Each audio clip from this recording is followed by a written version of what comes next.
Reciban un afectuoso saludo. Mi nombre es Carlos Alberto Montoya Marín, yo soy médico pediatra afectólogo, profesor de pediatría de pre y posgrado de la Universidad de Caldas y director de la Corporación Red Afecto. Además soy miembro de número de la Academia de Medicina de Caldas.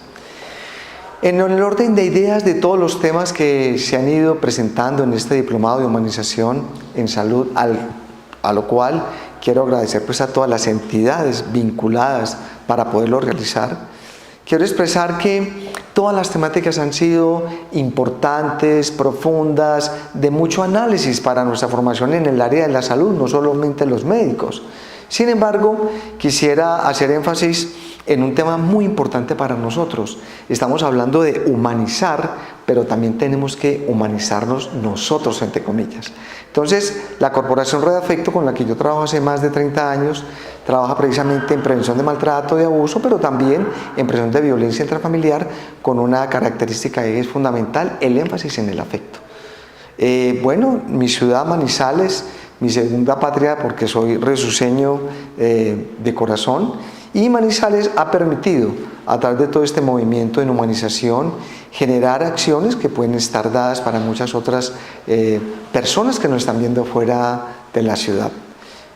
Siempre hago un homenaje a la profesora Cándida Rosa Castañeda Valencia, mi esposa, la cual fue una heroína víctima del COVID, profesora de la universidad, de la Facultad de Ciencias para la Salud del programa de enfermería, especialista en cuidado crítico, además con magíster en enfermería cardiovascular de la Universidad Nacional y con doctorado póstumo de la Universidad Nacional de Colombia en el área cardiovascular.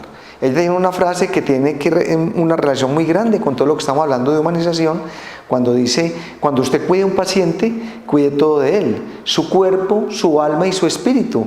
Enfermería es un acto de cuidado divino. Creo que es una buena introducción para hablar de todo este trasfondo que tiene la humanización en general.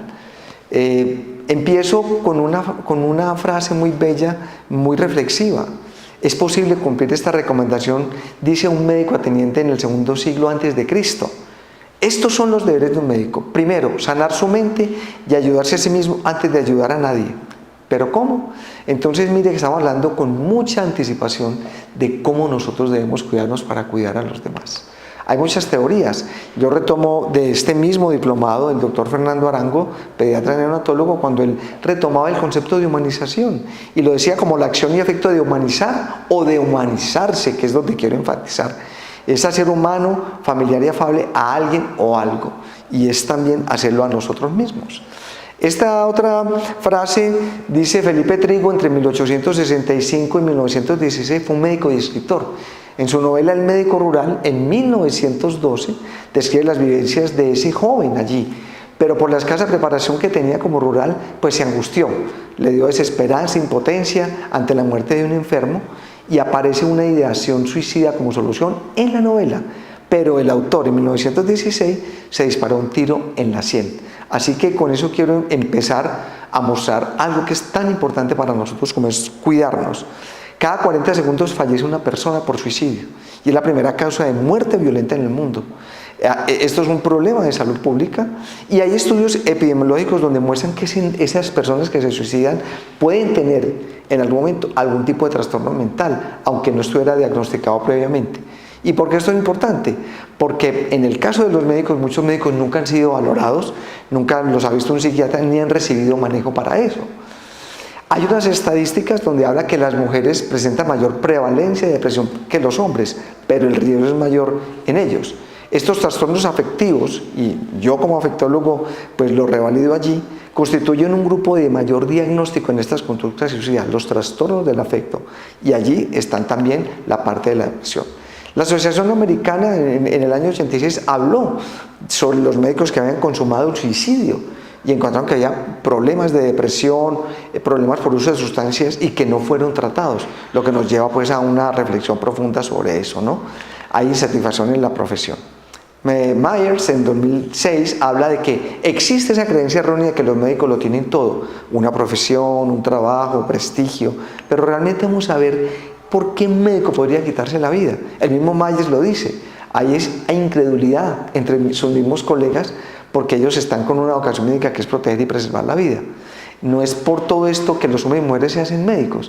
Entonces él cuestiona eso y también complementa diciendo que los suicidios de los médicos a veces son ocultados, son negados. Y hoy hay más conocimiento sobre ese estigma y eso es lo que queremos reflexionar hoy. Quiero ofrecer incluso esta conferencia a muchos de estos médicos que han tenido estas dificultades.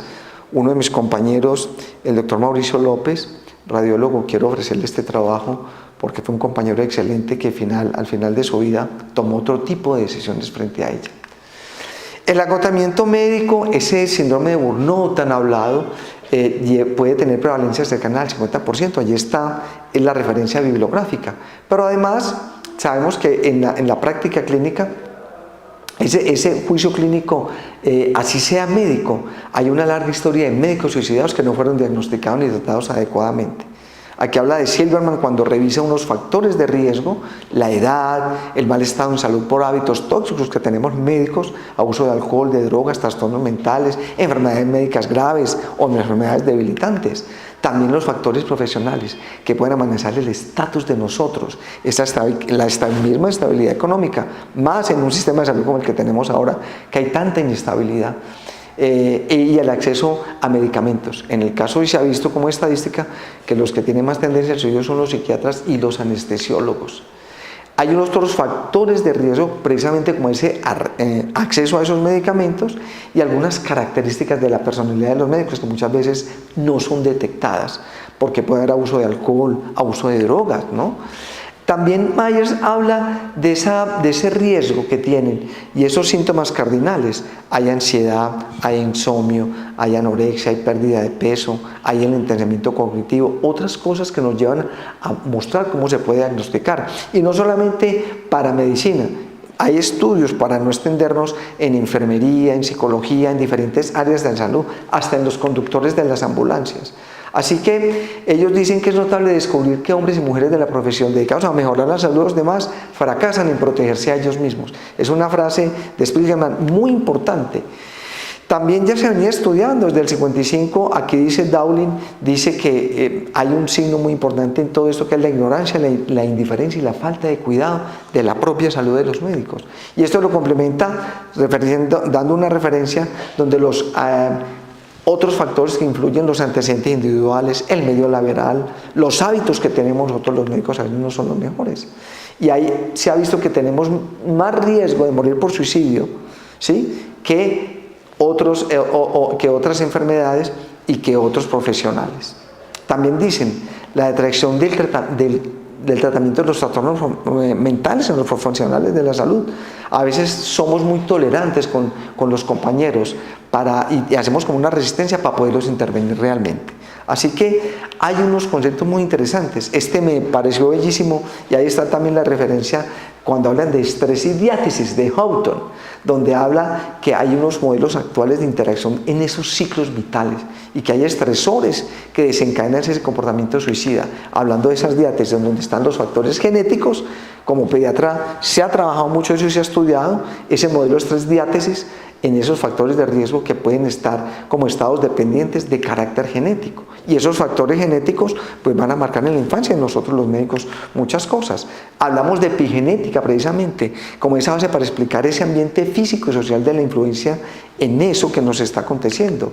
Y si lo profundizamos un poquitico más, porque es un tema muy largo, vemos que hay esos patrones epigenéticos en esos primeros años de la vida y que pueden con el tiempo, disparadores, desarrollar enfermedades clínicas no heredables en la vida adulta, como en el caso de las enfermedades cardiovasculares, hipertensión, asma, alergia y cáncer, además de las patologías mentales.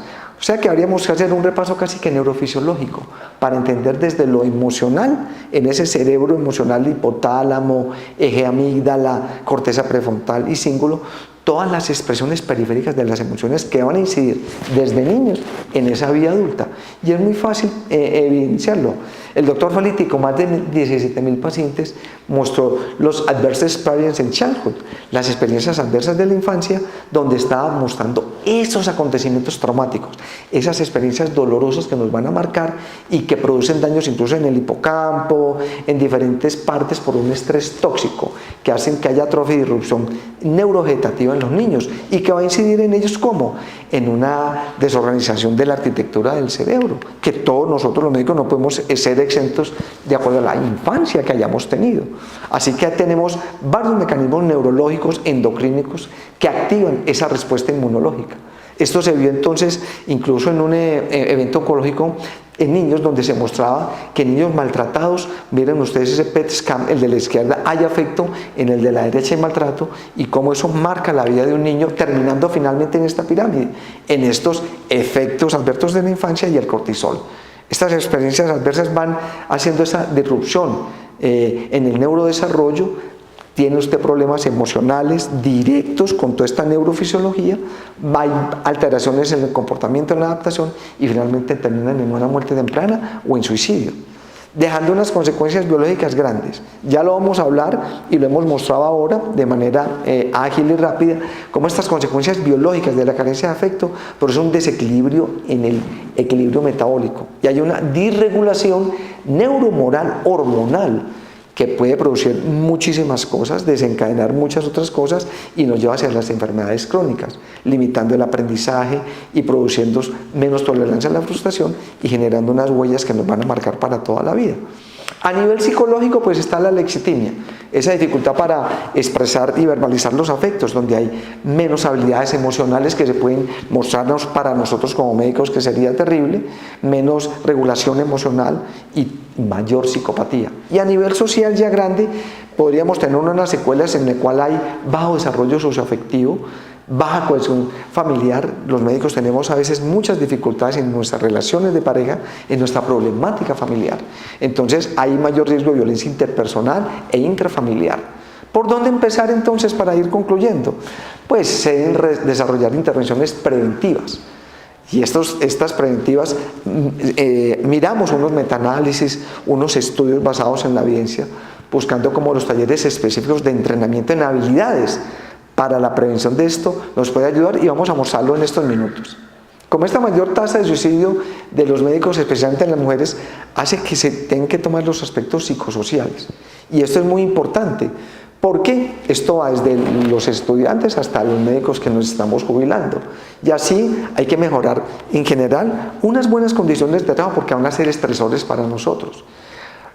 Un porcentaje significativo de médicos no tienen un médico personal y a veces usan muy poco esa parte de medicina preventiva.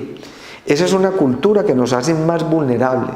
Entonces ellos dicen que no, la falta de tiempo en un 48% hace que no vaya, la falta de confidencialidad, el estigma, el costo y el miedo a que consten en la historia clínica o en su expediente. Eso fue una revisión sistemática que se hizo buscando eso. Y se relaciona con que nosotros los médicos tenemos mayores resistencias para pedir ayuda profesional por ese estigma que nos han internalizado, ¿no? Solo la mitad de esos médicos buscan ayuda. Así que los médicos deben ser advertidos, todos nosotros, sobre esa tendencia de como a refugiarnos en ese error de médicos. Muchas veces nuestros profesores nos decían un sentimiento de superioridad que es compensa esa debilidad a mostrarnos realmente nuestros dolores y nuestras cosas. Ellos lo hablan como esa arrogancia narcisista del complejo de Dios, descrito por Jones en 1913, imagínense hace cuánto tiempo, donde habla de unos sentimientos irrealistas de superioridad con un autoengaño patológico, que eso nos hace vulnerables a esos riesgos psicosociales y a unas crisis más graves. Bueno, además dice, la bata blanca no nos protege frente a la depresión. La depresión es al menos tan prevalente entre los médicos como en la población general, que es un dato muy importante que hemos revisado. Igualmente, el médico enfermo es muy frecuente el autodiagnóstico, la autoprescripción, el conseguir consultas informales y frecuentes, pensando que puede estar que lo atiendan VIP y por eso no va. Entonces, mire todas estas consideraciones tan importantes, ese autodiagnóstico, que muchas veces nosotros creemos una cosa cuando estamos con otra, y más en la patología mental. Entonces hay unas limitaciones en esa formación en pregrado, en posgrado, en la cual necesitamos unos conocimientos de habilidades psicosociales para hacer frente a estos retos. Realmente yo creo que nos falta, porque hacemos un peristaltismo curricular, si podemos llamarlo así, pero no estamos estudiando mucho qué está pasando con nuestro ser. Hay unos modelos donde hablan Lazarus y Folkman, donde dicen que ojalá uno tuviera poder un control, que tuviera esas acciones como evaluaciones cognitivo-afectivas, que pueden ser proactivas para nosotros mismos.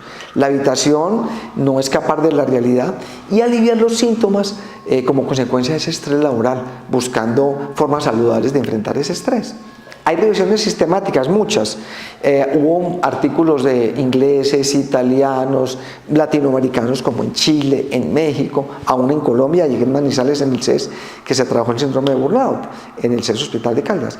Y en algunos de los metaanálisis que se hicieron y las revisiones sistemáticas encontraron intervenciones en el burnout entre médicos, y ahí hablaron del mindfulness y la meditación, como que pueden ser estrategias que pueden ser efectivas.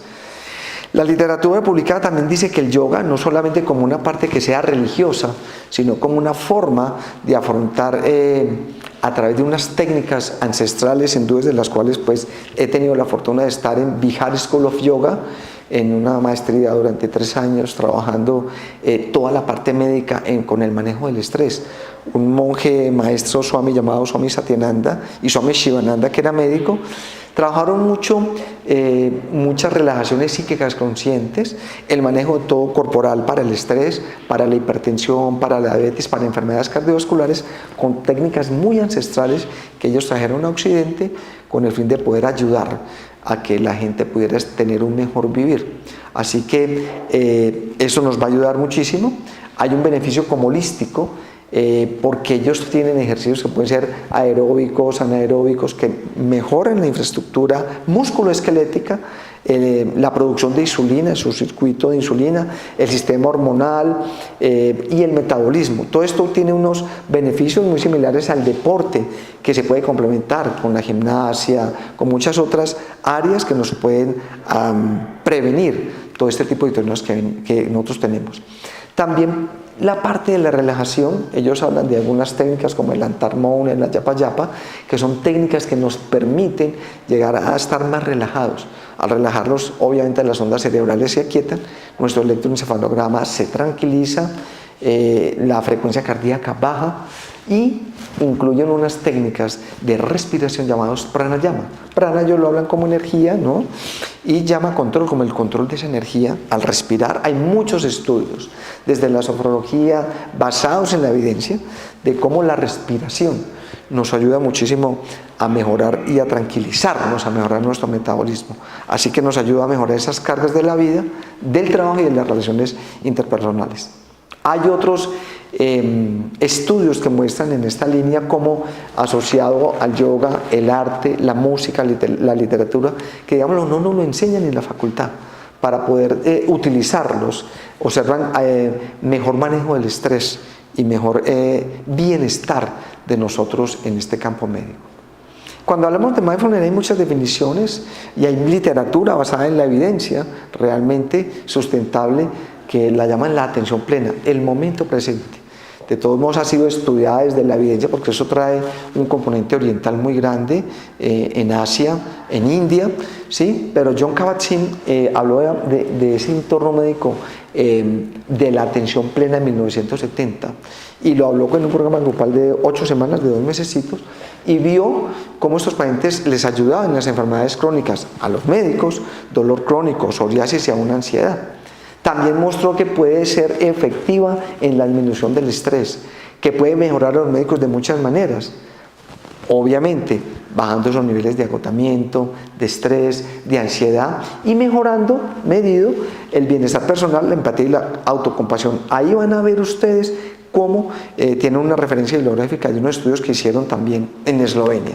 Así que todos estos grupos hablaron de que ojalá pudiéramos cambiar unas políticas institucionales para animar a que los médicos puedan pedir ayuda cuando la necesiten, a sus compañeros a reconocerlos y mostrar que somos tan vulnerables como la población general en el caso de la depresión. Hay que buscar esa ayuda profesional y confidencial. Yo creo que los colegios médicos deben funcionar como grupos eficaces de apoyo y ofrecer este tipo de alternativas que nos pueden ayudar. Hay algunas limitaciones en el pregrado y en el posgrado, como les decía yo, en nuestra formación, que implementen esa formación de conocimientos y habilidades psicosociales para nosotros los médicos. Ya está, lo dice Blumenthal. Bueno, en la última conclusión, los últimos 5 minutos, es sanando al sanador desde el afecto, que es un poco lo que he trabajado durante los últimos 20 años, con el término de las afectoterapias, trabajando un poco esa forma de sanar nuestro niño interior herido. Lo hemos hecho ya en diferentes escenarios con adultos, y para mí es muy bello como pediatra poder trabajar con adultos sanando ese niño interior herido.